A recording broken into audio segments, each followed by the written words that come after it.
Assalamualaikum warahmatullahi wabarakatuh ya. Masih bersama Rolasan bareng Rolasan Gayeng.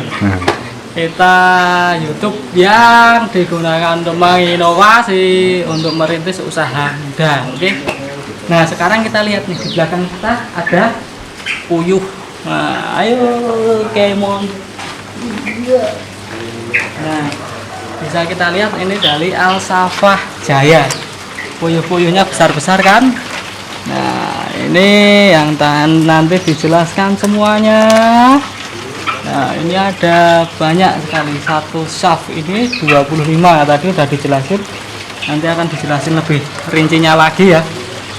Nah, telurnya kualitasnya bagus. Sempurna. Nah, kita lihat masih banyak ya kandang-kandangnya. Tuh, ini adalah usaha rintisan yang bermula dari 250 ekor.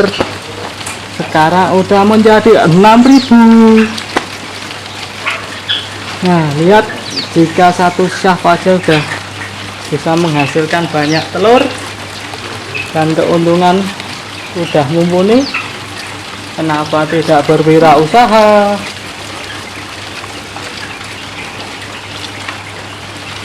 Nah, perkenalan ya, langsung saja ini kita ngobrol sama pemilik Alsafah Jaya peternak puyuh. Ya, ini pemuda yang merintis ya, oke. Ini pemuda yang merintis dengan Mas Amir. Nah, gini Mas, kita ngobrol-ngobrol ya sambil nyantai aja.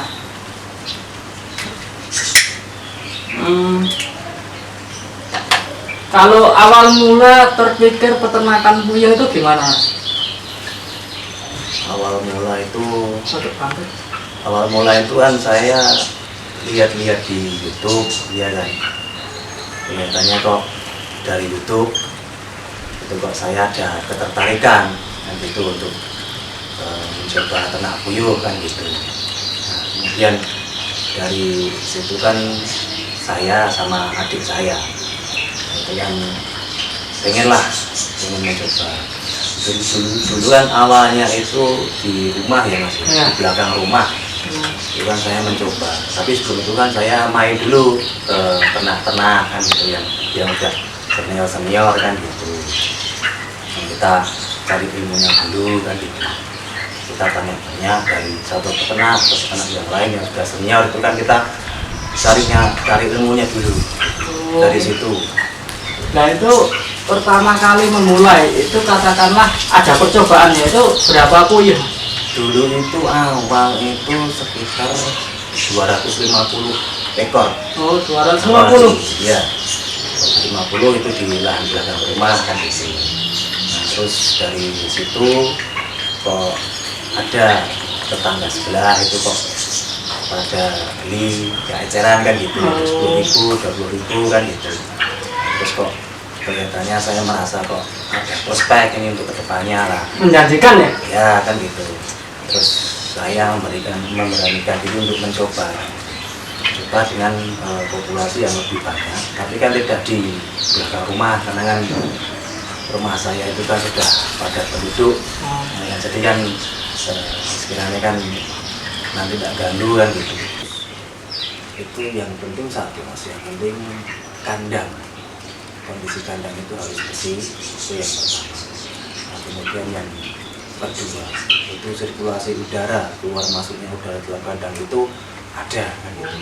Kemudian kan kalau saya sendiri itu jarak antara kandang satu dan kandang yang lainnya itu saya kasih jarak kurang lebih 30 cm lah Mas.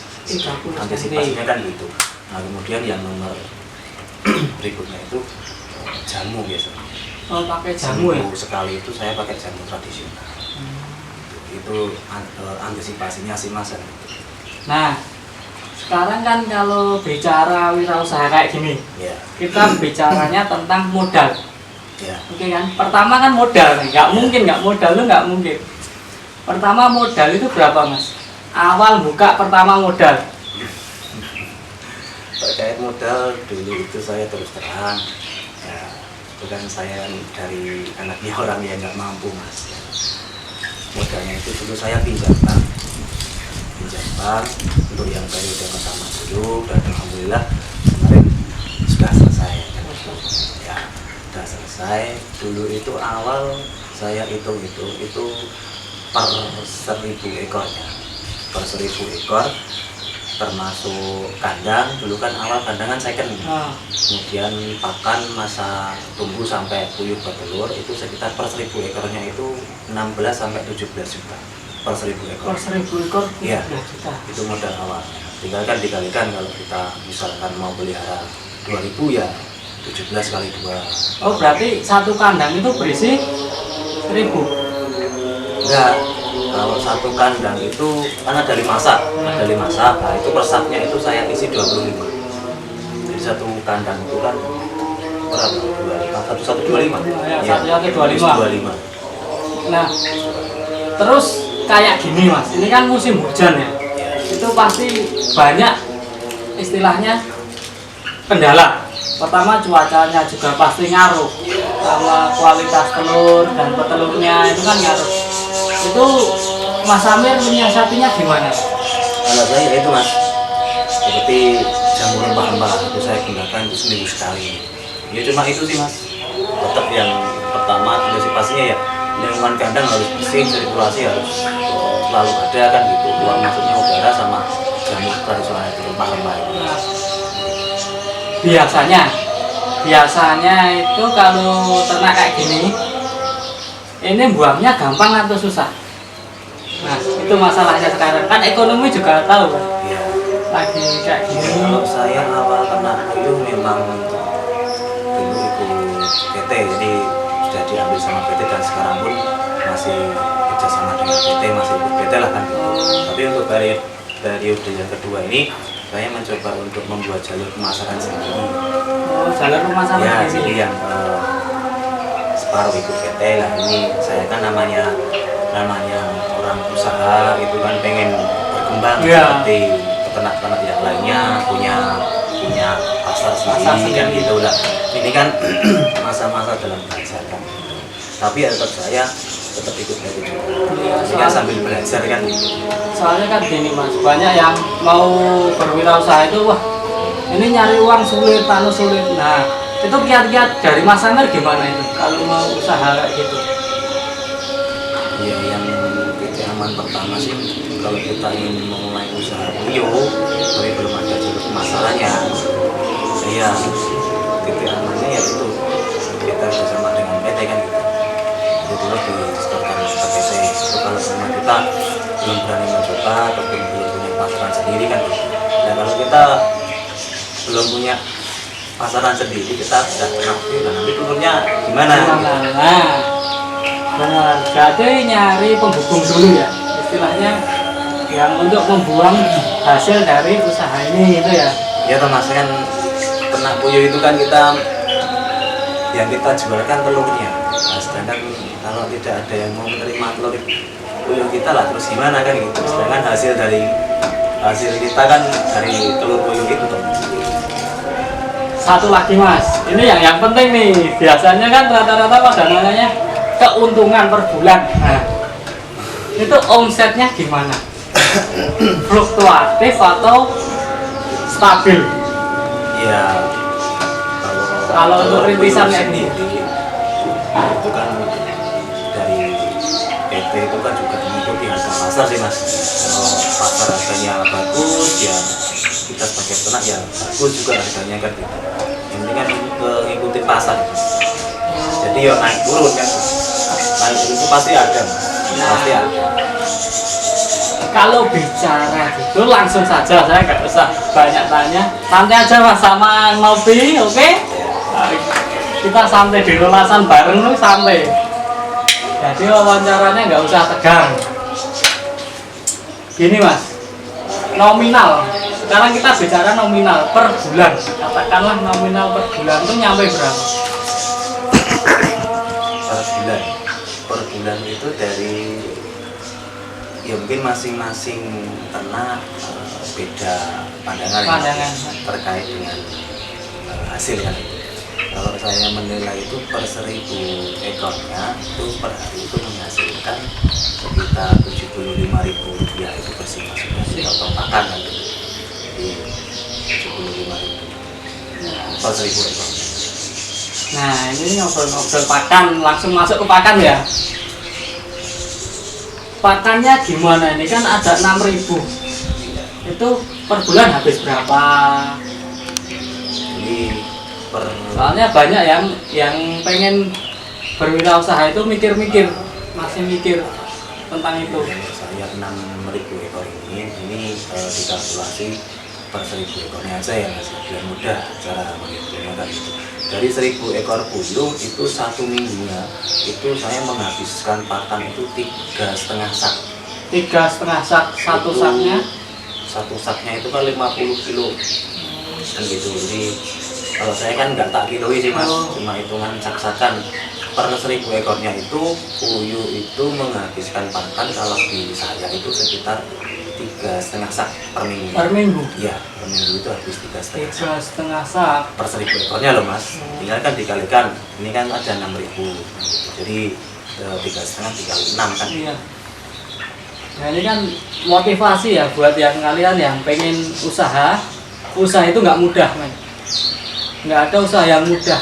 Jatuh bangunnya gimana mas, itu menghadapi pasang surut pasar, terus fluktuatif harga pasar itu gimana mas? Ya kalau saya sendiri sih gimana ya mas, ya terkadang kendalanya kan pas ya paling ya hubungannya ngepres kan gitu. Jadi lebih dipreskan di keuntungan ya, tapi tidak mengurangi jumlah pakan atau kualitas pakan. Oh enggak, ya memang kita harus menerima kan gitu. Ketika telur penjualannya bagus ya kita menerima hasilnya, kita menikmati. Jadi begitu pula kalau pas telur anjlok ini ya mau nggak mau kan kita harus merasakan juga. Iya, soalnya kan kebanyakan nih dari pemuda kita itu takut untuk melangkah, masih bingung. Kebanyakan dari teman masih bingung gimana sih usaha itu, takut nanti gagal, dan motivasi terbesar Mas Amir dan pandangan ke depan itu akan seperti apa dengan usahanya kayak gitu? Ya jelas gini mas, pribadi saya mungkin kalau pandangan orang lain juga ya, pengen mengembangkan usahanya ya, pengen ibaratnya membuat jalur pasaran sendiri kan gitu, meluaskan pasarannya kan gitu. Ya, saya seperti itu mas. Ya terus ini mas, kalau dikatakan akhir itu kan berarti sudah tidak bisa produktif lagi ya, mengeluarkan telur ya, bertelur ya. Itu gimana mas?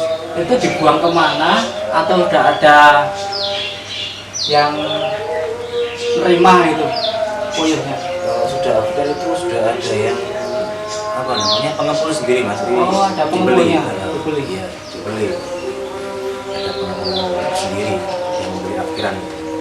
Berarti kerugian itu bisa diminimalisir ya kalau kayak gini. Jadi udah menata proyek ekonomi Mas Amir, manajemennya sendiri. Sudah. Jadi biar ketika puyuh akhir itu nanti pas bulan itu kita masih dapat keuntungan kan, sebelum puyuh di akhir itu kan kita sudah harus menyiapkan bibit lagi. Paling enggak kan 2 bulan lah sebelum di akhir itu kita sudah menyiapkan bibit yang baru lagi. Paling enggak 2 bulan lah. 2 bulan. Sudah menyiapkan bibit yang baru. Nah ini untuk pemuda ya, jangan takut untuk mencoba ya. Contoh Mas Amir salah satunya, dia berani berspekulasi karena telah mencoba sedikit dan jadi, dan sekarang lihat banyak. Nah udah banyak loh itu, jeripayah itu, buah dari jeripayah loh itu.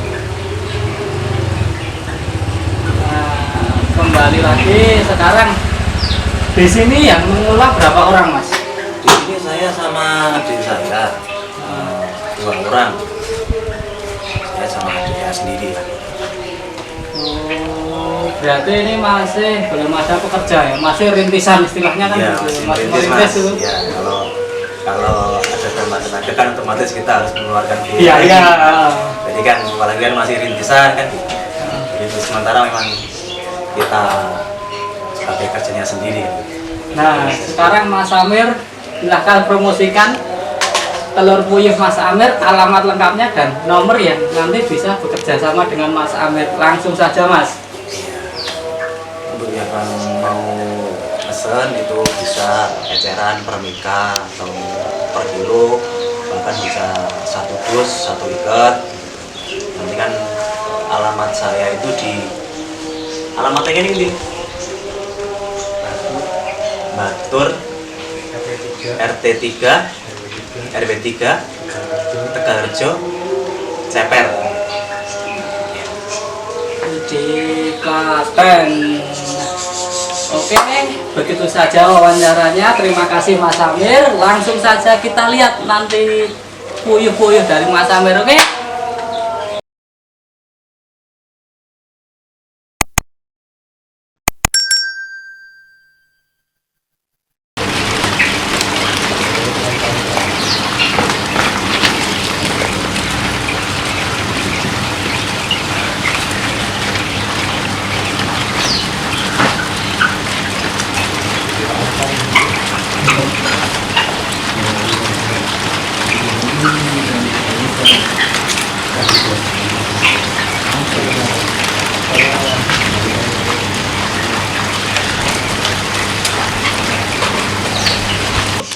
Nah, ini sekarang kita dengan pekerja kandang atau adiknya Mas Amir, bukan pekerja ya, tapi di sini ada pembagian kerja. Yang satu manajemen, yang satu di bagian teknis perawatan. Nah, sekarang saya tanya Mas, itu kalau ngasih makan, itu sehari berapa kali? Kalau makan puyuh sehari sekali, cuma saya kasih penuh semuanya. Penuh. Penuh. Iya. Wih, berarti satu hari udah full penuh, Full nutrisinya penuh udah semua. dihitung ya, Iya. full itu untuk cukup. Kapasitas pakan saya kan ada kurang lebih 2 kilo sampai 2,5 kilo per kandang. Itu saya takar penuh semuanya. Nah, untuk minumnya sendiri nih, minumnya gimana ini? Kan banyak ini, Iya. 6.000. Saya itu sudah pakai nipel yang otomatis Mas ya. Oh, nipel otomatis. Jadi saya juga pakai tandon air yang mungkin kapasitasnya mampu mencakup buat 2 sampai 3 hari pengisian. Kurang lebih ya ada sekitar 900 liter lah. Nah, 900 liter. Sekarang kita ngomong di luar puyuh. Kenapa Mas Ayes berani mengambil langkah untuk membantu kakaknya di sini daripada mencari kerja atau yang lainnya? Oh gitu. Itu langsung aja gimana? Iya. Ya mungkin gini teman-teman kalau untuk saya kenapa kok bisa ikut serta di puyuh ini, ya satu karena saya orangnya suka beternak gitu. Yang kedua, kalau soal puyuh kan udah berpuluh-puluh tahun kan udah banyak juga sih ya yang sukses beternak di bagian puyuh. Oh. Ya. Dan saya di sini juga istilahnya kalau kepincut gitu loh, kepingin berwirausaha dari puyuh tersebut. Oh, berani ambil resiko berani. Berani, iya. Oh. Nah, untuk teman-teman kita belajar dari Mas Ayes dan Mas Amir untuk motivasi kita berwirausaha. Kalau gini Mas, seandainya Ya. ini kan kita ke depan nggak tahu apakah mau lanjut atau berpindah usaha. Mas itu udah istilahnya bertekad di puyuh ini atau belum? Kalau nanti katakanlah ada apa istilahnya harganya sangat turun di pasaran. Ya mungkin gini teman-teman Mas, kalau puyuh itu kan kayak ada semacam musimnya, musim harus turun dan musim juga harus naik juga. Dan paham saya juga kenaikan harga, ketuaan harga cuma bertahan di cuma 2 bulan saja, paling lama cuma 3 bulan. 3 bulan. Nah, gitu. Dan di sini ya mau nggak mau semua usaha dari sukunya ada naiknya turunnya. jadi semangat aja lah. Tapi salut buat yang mulai merintis kayak gini. Nah, kita membuat vlog juga ini anu Mas, Iya. istilahnya buat memotivasi. Bagus. Nah, buat memotivasi. Kita main ke sini, kita udah ngomong sama Samir tadi. Nah, ketemu malah sama Mas Ayes sekalian. Kalau saya lihat usahanya udah makin besar ya dari. Alhamdulillah. Heeh. Itu pertama lika-likunya Mas ngerawat itu gimana? Kan ini bau dan sebagainya, terus kotor. Itu apa Mas? Nggak takut kayak gitu? Ya cuma intinya dia cuma punya itu Mas ya, perawatan sih ya. Yang lainnya dari kami kan kayak semacam kotoran itu ada semacam bionya buat penghancur bau dan buat pengering kotoran. Kalau untuk membersihkannya juga kami juga setiap seminggu 3 kali bahkan 4 kali gitu. Terus kalau di sini kan dari saya itu untuk kotorannya itu bisa dijual kembali untuk pupuk, untuk apa kan bisa. Bisa. Berarti itu juga ekonomi ya? Jadi, Itu masuknya ekonomi. setahu saya tuh kalau dari puyuh itu apa-apanya laku Mas. Wah. Dari kotoran, dari puyuhnya sendiri, dari telur, bahkan dari kandangnya pun misalkan orang udah berhenti itu juga laku. Seperti itu. Nah, sekarang gini Mas, pertama kali ini kan yang mendirikan kakaknya ya. Jadi, Itu Masnya itu ikut atau langsung mengajukan diri sendiri? saya langsung nawar sendiri, Hmm. langsung ikut gitu Mas. Soalnya kan saya juga pertama suka beternak, kedua juga saya juga pernah ikut komunitas puyuh waktu itu, jadi cukup mengerti dan paham lah semuanya. Oh, mantap. Udah mantap kan teman-teman. Jadi tidak asal langsung ikut, mereka itu belajar dulu. Entah sumbernya dari teman-teman atau dari internet, sosial media, mereka merangkumnya dan berani melangkah selanjutnya setelah mereka mengukur diri mereka mampu. Iya kan Mas, bener ya? Benar banget Mas. Oh, jadi begitu. Ya udah, terima kasih Mas Ya. Ayes. Sama-sama. Selamat bekerja. Ya. Nah, sekian ya teman-teman, ini dari obrolan di Al-Safah Jaya, peternak puyuh rintisan tapi udah oke.